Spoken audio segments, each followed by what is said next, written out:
नमस्कार, news capital express में आपका स्वागत है। मैं हूं आपकी सतंकिता। चलिए बढ़ते हैं खबर की ओर। जबलपुर के रांची थाना क्षेत्र में रहने वाले छात्र बदमाश संजू पटेल को सा के तहत गिरफ्तार करते हुए कारागार में निरुद्ध कराया गया है। थाना प्रभारी उमेश गोलानी से प्राप्त जानकारी के अनुसार विश्वकर्म मोहल्ला पुरानी बस्ती निवासी संजू पटेल लगातार 2017 से अपराध घटित करते आ रहा है, जिसके विरुद्ध हत्या का प्रयास, विस्फोटक पदार्थ अधिनियम, अवैध वसूली, चोरी, आबकारी, आर्म्स एक्ट, मारपीट आदि के 27 अपराध पंजीबद्ध है, जिसके विरुद्ध समय समय पर प्रतिबंधात्मक कार्यवाही की गई। आरोपी संजू पटेल के आपराधिक कृत्यों के कारण क्षेत्र में भय एवं आतंक का वातावरण इतना अधिक निर्मित हो गया है, लोग सूचना देने एवं रिपोर्ट करने से डरते हैं एवं असुरक्षित महसूस करते हैं। शातिर बदमाश संजू पटेल के विरुद्ध NSA का प्रकरण तैयार कर जिला दंडाधिकारी जबलपुर के समक्ष प्रस्तुत किया गया। हुई है जिसका जुलूस भी निकाला गया है, क्या कुछ है? देखिए, ये संजू पटेल नाम का बदमाश है और यह चिन्हित गुंडा बदमाश भी है। इसके विरुद्ध विभिन्न धाराओं में 27 अपराध अभी तक रजिस्टर हैं और यह पिछले 6-7 सालों से लगातार अपराध किए जा रहा था। इसका क्षेत्र में काफ़ी आतंक हो गया था और आतंक इतना बढ़ गया था कि लोग इसकी शिकायत करने से भी डरने लगे थे।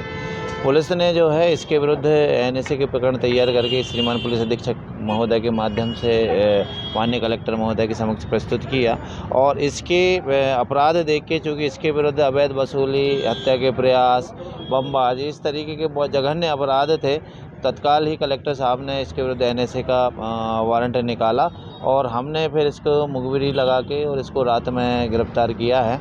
रात में गिरफ़्तार करके एक प्रकरण में और हमने गिरफ़्तारी इसमें की है और उसमें जब्ती कार्रवाई के लिए हम इसके बताए अनुसार गए हैं और वहाँ से पैदल ही इसको फिर आगे कार्रवाई हम कर रहे हैं। मतदाता सूची के विशेष गहन पुनरीक्षण कार्यक्रम SIR को लेकर जबलपुर कलेक्टर राघवेंद्र सिंह ने मीडिया से बातचीत करते हुए बताया कि मध्य प्रदेश शासन के द्वारा चलाए जा रहे मतदाता सूची के विशेष गहन पुनरीक्षण कार्यक्रम में अब तक जिले में 79.67% मतदाताओं की गणना पत्रकों का डिजिटलाइजेशन का कार्य पूरा किया जा चुका है। आपको बता दें कि मतदाता सूची विशेष गहन पुनरीक्षण कार्यक्रम SIR की अंतिम तिथि 4 दिसंबर थी, जिसको बढ़ाकर अब 11 दिसंबर कर दिया गया है, जिससे बचे हुए लगभग 21% मतदाता गणना पत्रकों का कार्य पूरा किया जा सके। वहीं कलेक्टर राघवेंद्र सिंह ने बताया कि जिनके SAR में नाम नहीं जुड़े वह लोग 16 दिसंबर से 11 जनवरी तक SIR को लेकर दावा आपत्ति पेश की जा सकेगी। वहीं सभी 8 विधानसभाओं में मतदान केंद्रों की भी संख्याओं को बढ़ाया गया है। जी, ये अपने SIR का कार्य जो चल रहा है, तो इसमें 4 दिसंबर था अपना EF डिजिटाइज करने के लिए डेडलाइन जो है इन्यूमरेशन पीरियड का, जो हम लोगों ने ये फॉर्म डिस्ट्रीब्यूट किए थे। तो भारत निर्वाचन आयोग द्वारा ये तिथि जो है 1 सप्ताह बढ़ाकर इसको 11 दिसंबर कर दिया गया है।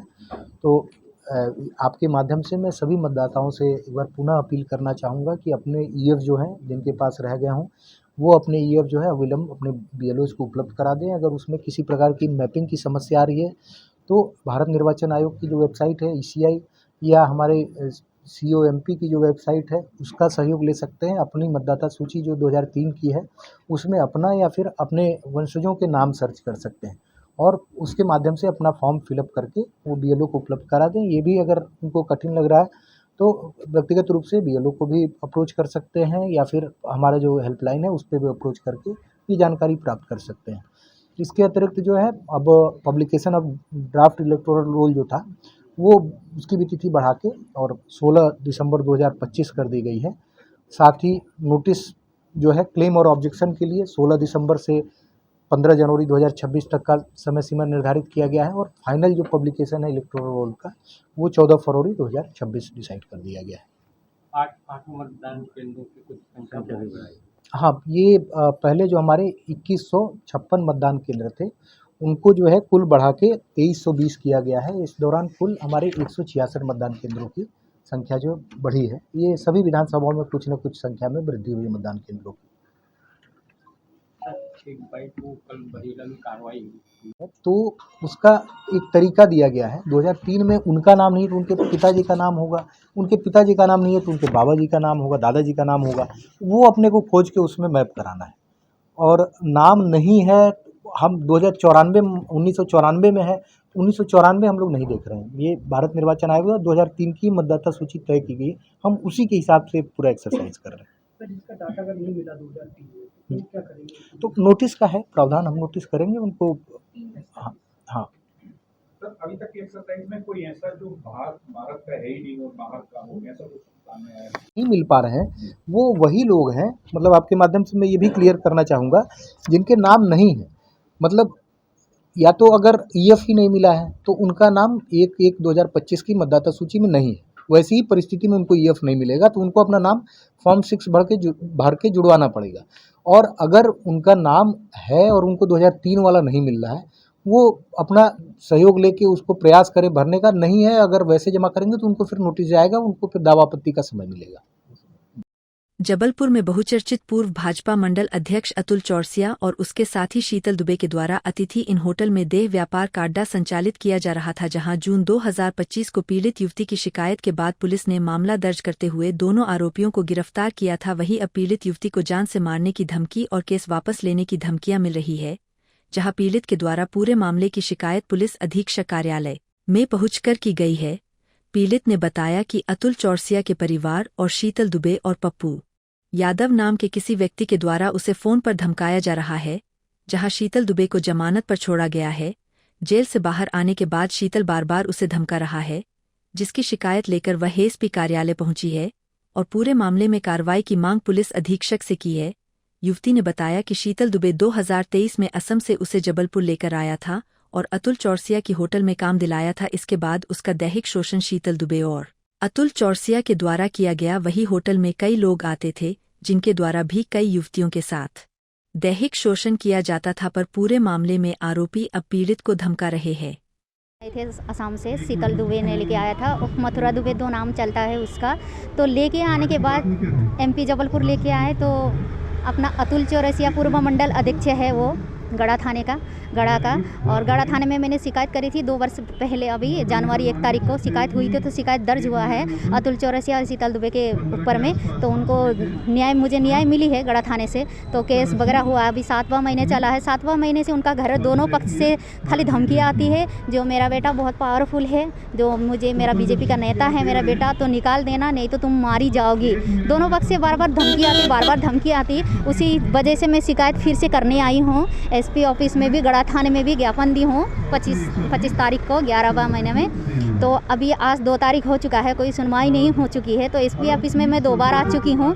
तो मैं ये चाहती हूँ कि जल्द से जल्द उनके ऊपर केस दर्ज हो। क्या है पूरा मामला? क्या पूरा मामला ये है, जो उनका बेटा अंदर है तो नहीं आ भी नहीं पा रहा है। जो मुझे बार बार एक ही धमकी लगाता जाता है, जो मेरा बेटा को निकाल देना, और जब बयान दोगी तुम कोर्ट में, हाई कोर्ट में, तब ये बोलना जो पुलिस वाले ने तुमको मतलब जोर जबरदस्ती करे थे, इस वजह से तुमने उसको वो करा। तो मैंने बोला मैं तो झूठी गवाही तो देने वाली नहीं हूँ, जो सच है सब कुछ मेरे पास सच है, एविडेंस है मेरे पास। क्या था जो आपने शिकायत की थी? हुआ ये था, जो 2023 में जब लेके आए थे तो इन लोगों ने, शीतल दुबे ने लेके आया था। तो अतुल चौरसिया के घर पे, मैंने बिल्डिंग में लेके आया, होटल में लेके आया, उसी का होटल है।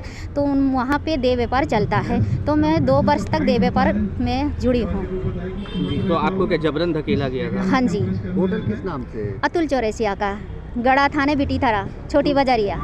भी आपने यहाँ पे शिकायत की है, हाँ जी। अधिकारियों का क्या कहना था? अधिकारी वालों का ये कहना था, जो जून 1 तारीख को जब शिकायत करी थी तो पूरा मामला दर्ज हुआ है, सच साबित हुआ है, सारा वीडियोस, फोटोज़, फ़ोन नंबर सब कुछ होने के बाद मुझे न्याय मिली है। न्याय अच्छी तरह से मिली है मुझे। गड़ा थाना लोग ने मुझे बहुत अच्छे से न्याय दिए हैं, एसपी ऑफिस में भी। तो अभी भी मैं चाहती हूँ, जो उनकी मम्मी जो मुझे बोलती है, जो जितना शीतल दुबे ने डेली 10 काम लगाया था तुमको, तो मैं 20 काम दिलवाऊंगी। मैं ये चाहती हूँ, एक औरत हो के, एक औरत में बेटी की उम्र की हूँ, उनकी नाती पोती की उम्र में हूँ, तो वो फिर मुझे इसी धंधे में धकेलना चाहती है, धमकी लगा के। ये बहुत गलत बात है, इसलिए मैं चाहती हूँ मुझे न्याय मिले जल्द से जल्द। किस तरह की धमकी देते हैं? इस तरह की धमकी देती है, जो मेरी बेटा बहुत बड़ा नेता है बीजेपी का, तो तुम कुछ नहीं कर सकोगी, तुम्हारा यहाँ कोई सुनने वाला नहीं है। तो क्या नाम है? अतुल चौरसिया। तो मैं ये चाहती हूँ, क्या गरीबों का क्या सुनवाई नहीं होता है? क्या ऐसा कोई आरक्षण नहीं है? क्या ऐसा कोई वो नहीं है? क्या चाह रहे हैं आप आज यहाँ आए? एक पप्पू नाम का फ़ोन नंबर आते रहता है। आज 10वां दिन हो चुका है मेरा फ़ोन आया है। बोलता है वो 6 महीने में, सालों में 2 बार करके उसका मतलब बहुत केस चलता है, जेल जाते रहता है। बोलता है मैं बहुत बड़ा गुंडा हूँ यहाँ का, तो तुम मेरा फ्रेंड को निकाल देना। मेरा बेस्ट फ्रेंड का फ्रेंड बोलता है अतुल चौरसिया का। मैंने बोला तुम ये सब चीज़ों में मामले में मुझे धमकी मत लगाना, एक दिन होने से भी मरना ही है तो सामने आ जाओ, न्याय लियो। मैं तो न्याय चाहती हूँ ना, मैं तो जल्द से जल्द न्याय चाहती हूँ, मैं और कुछ नहीं चाहती। जी मैडम, एक जो है युवती के द्वारा शिकायत दी गई है कि उसे धमकियाँ मिल रही हैं, क्या है पूरा मामला? इस संबंध में एक महिला कल पुलिस अधीक्षक कार्यालय में आई थी और इनकी शिकायत पर ऑलरेडी अपराध पंजीबद्ध है और उसमें विवेचना की जा रही है और काफ़ी कुछ साक्ष्य उसमें जो भी अनुसंधान करता अधिकारी एकत्रित कर चुके हैं। कल उनके द्वारा बताया गया कि उनके कुछ नंबरों से उनको बार बार धमकियाँ मिल रही हैं, तो इस संबंध में उनको बताया गया कि आप जो प्रकरण के विवेचक हैं, अनुसंधान कर रहे हैं, जिस थाने पर अपराध पंजीबद्ध है वहाँ पर जाकर उनको अवगत कराएं। और इस संबंध में जो CSP गढ़ा हैं उनको भी सूचना दी गई थी कि आप इसमें जो भी इनकी शिकायत है, किस स्थान पर इनको धमकी दी गई, किस नंबर से धमकी दी गई, उसके बारे में जानकारी एकत्रित करें और अग्रिम कार्रवाई करें। ठीक है।